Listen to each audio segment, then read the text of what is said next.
Inclusive, tu traz a questão das bets, e nós temos aqui também um trecho no Congresso da Uni em que o Lula fala das bets. Eu vou botar aqui para gente também acompanhar, porque ele também falou deste tema. Vamos lá.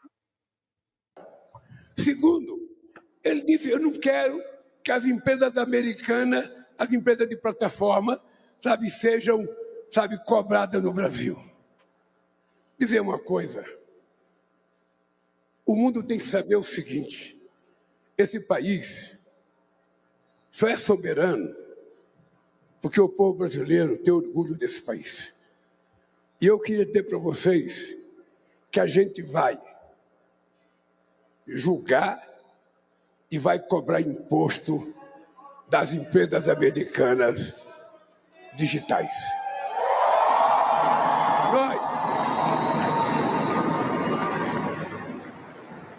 Nós não aceitamos que, em nome da liberdade de expressão, você fique utilizando para fazer agressão, para fazer mentira, para prejudicar, violência contra a criança,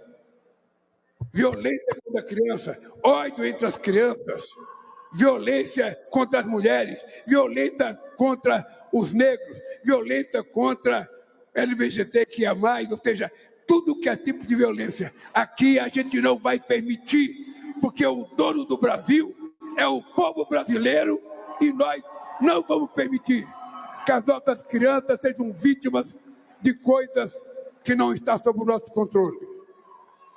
Então é importante, companheiros, ter em conta, eu sou um cara que gosta de negociar. Aí o presidente Lula falando na relação das plataformas digitais e dizendo que vai cobrar imposto, inclusive. Genuíno, por um lado tem a briga, na verdade o enfrentamento, né, aos Estados Unidos, a essa sandice do Donald Trump, mas por outro lado também tem a eterna, perpétua briga com o Congresso, que é do jogo político, mas que o Lula também está avançando em relação a isso, né? Tratou agora a questão do imposto de renda para quem ganha até R$ 5.000, dentro disso, como compensação arrecadatória, tal aumento de taxas para grandes fortunas, e também agora decidiu vetar a tentativa de aumentar o número de deputados no Congresso. A gente está em julho de 2025, estamos aí há um ano e pouquinho das eleições. Essa tomada de rédea, esse embate com o Congresso, está correto ou te preocupa em alguma medida? Olha, eu já disse que o Centrão, vamos dar nome aos bois, o Centrão e a extrema-direita, o mercado financeiro, os monopólios, a mídia comercial, que eu chamo ela de Gedeões do simulacro, os devastadores da natureza, e ontem passaram a boiada no Congresso Nacional, com o projeto de lei que flexibiliza a permissão para implantação de projetos agropecuários, etc. O levantamento, né, aquilo ali foi um absurdo. Então, veja bem, eu acho que a maioria do Congresso Nacional é uma maioria conservadora, e eles prepararam um caminho para enfraquecer o governo Lula, colocar no chão, foi o que o Ciro Nogueira falou naquela palestra dele num banco aí, que eu nem quero citar o nome. Então ele diz, vamos manter o Lula enfraquecido, para, chegando em 2026, eles lançarem um candidato do centro liberal com a extrema-direita. Só que a crise, existe uma coisa na história, viu? A história é uma grande professora. O importante é que os alunos queiram frequentar salas de aula, né? Como diz o Gramsci. A história da luta de classe quebrou com esse caminho, enfraqueceu, vamos dizer assim, quebrou não. Porque o governador de São Paulo, que é o queridinho da mídia, do mercado financeiro, do Centrão, andou com aquele boné vermelho favorável ao Trump e não se posicionou em relação ao tarifaço, ele se desgastou. O Centrão, eu acho que a sociedade reagiu ao aumento de deputado, o IOF, quer dizer, os bilionários não querem pagar imposto. E a questão do tarifaço, deu condições políticas para que o Lula fizesse um giro, uma inflexão à esquerda que aqui eu defendo há muito tempo. Nós não somos contra a aliança, Viário. Nós podemos fazer aliança, mas nós temos que ter lado, programa e a sociedade. Essa maneira de governar só do Congresso, a experiência está mostrando que não é o bom caminho. Nós temos que governar um pé no Congresso e vários pés na sociedade e no movimento social, como aconteceu uma semana aqui na Paulista, com 15 mil pessoas, que lamentavelmente o meu partido não apostou nesse grande ato da Frente Brasil Popular e do Povo Sem Medo, e foi uma grande manifestação. Portanto, nós temos que governar num clima de enfrentamento da crise, porque nessa crise, nós estamos vivendo a hegemonia do neoliberalismo. Se a gente não enfrenta essa hegemonia, enfrentar essa hegemonia é o sistema financeiro, a austeridade fiscal, é a questão, por exemplo, das big techs, é a questão da austeridade, da financiarização e privatização. Se a gente não enfrenta esse credo, como é que nós vamos atender a pauta do povo? Quando a gente fala cobrar imposto dos mais ricos, é para melhorar as políticas públicas do povo. Não é cobrar por cobrar, é para ter dinheiro para a saúde, para a educação, para aumentar o salário mínimo, para assistência social, para a segurança pública, etc. Muito bem. E como é que tu viu a tentativa do Congresso, do Centrão e da direita de aumentar o número de deputados, Genuíno? Como justificar algo desse tipo para o povo brasileiro?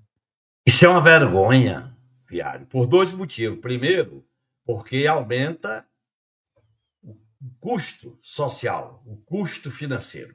Mas o problema maior é democrático. Existe uma regra que fixa o número de deputados em 513. Uhum. E a regra diz o seguinte, a Constituição diz o seguinte, de 4 em 4 anos, quer dizer, quando nós estamos diante de uma legislatura, você faz o ajuste, mantendo o número fixo de deputados, com um piso mínimo, que eu acho que é um erro, e o piso máximo. O que eles fizeram? Aumentaram o número de deputados, que aumenta a desproporcionalidade. É disso que se trata. Portanto, tem dois equívocos. Um financeiro, que aumenta os custos, o outro é democrático. O sistema de representação no Congresso, Viário, ele tem uma deformação que nós não resolvemos na Constituinte. Eu estava lá. Porque existe uma herança da ditadura militar que diz o seguinte, nem o Estado pode ter menos do que 8 e nem mais do que 70. A herança da ditadura era 7,65. O que era do pacote do gás, o pacote de abril. A Constituinte chegou nesse limite, é 513. Você não pode aumentar para 512, para 515. Você tem que manter um número fixo. Porque se você vai aumentar o número de deputados, a cada ajuste você vai aumentar o número de deputados. Você aumentando o número de deputados faz com que o Congresso fique mais antidemocrático, porque a proporcionalidade do eleitor é deformada. Quando você vota para presidente, o eleitor é um voto. Quando você vota para o Senado, você tem 2 senadores ou 1. É o eleitor um voto. Uhum. Mas quando você vota para deputado, como é proporcional ao povo e ao colégio eleitoral, o eleitor vale mais nos estados menores e vale menos nos estados maiores. Mas na hora de votar, os deputados são iguais no voto. Portanto, essa deformação se agravou. Eu acho que o presidente Lula tem que vetar, por 2 razões, pela razão fiscal e pela razão democrática.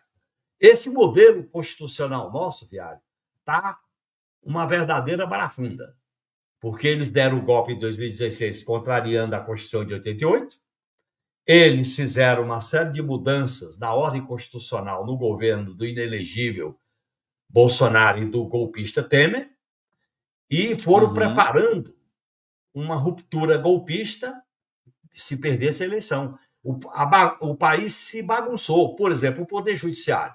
O Poder Judiciário está diante de um protagonismo devido ao enfraquecimento do Poder Legislativo e do Poder Executivo. Quem iniciou a criminalização da política, Viário, foi o Poder Judiciário.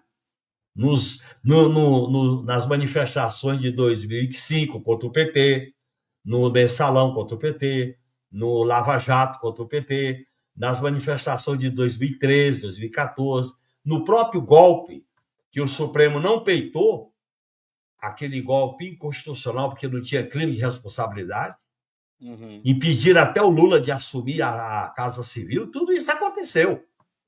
Mas o judiciário estava na onda da mídia comercial, golpista, como diz muito bem o Paulo Henrique Amorim, o PIG, e na onda da opinião pública, que estava mobilizada em torno do não vai ter Copa. Você se lembra desse discurso? Não vai ter Copa, vai ter isso, não vai ter aquilo. Quer dizer, eles incentivaram, eles insuflaram a mídia, junto com o Poder Judiciário e tudo, esse movimento que gerou a extrema-direita. A extrema-direita não nasceu por acaso. Ela não nasceu como cogumelo após a chuva. Ela nasceu desse ambiente político que se constituiu no país num período de crise. Aí teve... como é que eles solucionaram a crise de 2008? Aumentando a vinculação do Brasil com os Estados Unidos. Até 2008, inclusive no governo Carter, no governo... depois no governo do Clinton, no governo Bush, no governo Obama, a relação era de dominação, que era imperialismo. E o imperialismo quer dominar financeiramente, politicamente, se for o caso, militarmente. Então, eu acho que eles agravaram essa situação. Chegou um ponto que nós não imaginávamos. Que eu acho que a nossa visão diplomática foi muito com a neutralidade, uma certa ingenuidade com a União Europeia, com o próprio Partido Democrata dos Estados Unidos. Você sabe que a maneira como a gente elogiou o Biden, que a maneira como a gente apoiou a Kamala Harris, era uma ilusão que o imperialismo estava se democratizando, e o imperialismo é imperialismo. Aí veio a radicalidade fascista, porque é uma alternativa à crise do império. E é bom a gente ter clareza. Ele é um terrorista político. Ele não tem meias palavras, ele não tem papas na língua, ele joga tudo. Se a maneira como ele se referiu hoje, inclusive a tarifa é o que eu quero, é tarifa porque é assim, quer dizer, ele causa o ódio, porque eu posso, ele disse, né? Porque eu posso. O que eu posso, tarifa é o que eu posso. Quer dizer, eu posso. Eu posso matar, eu posso apoiar o que fazem em Gaza, eu posso jogar aquelas bombas que viram um espetáculo no Irã. Eu acho que é a compreensão nossa do que é o imperialismo. Eu acho que, nesse sentido, a gente foi um tanto quanto ingênuo. A própria relação com os BRICS, a gente apostou muito no G20, a nossa relação tensa com a Venezuela, que foi um equívoco, não apoiar a entrada da Venezuela nos BRICS. A gente tinha que ter feito uma aliança mais estreita com a China, no caso da Rota da Seda, tá certo? São escolhas. Não dá mais para a gente fazer a diplomacia da neutralidade, né? Tem que fazer a diplomacia do enfrentamento.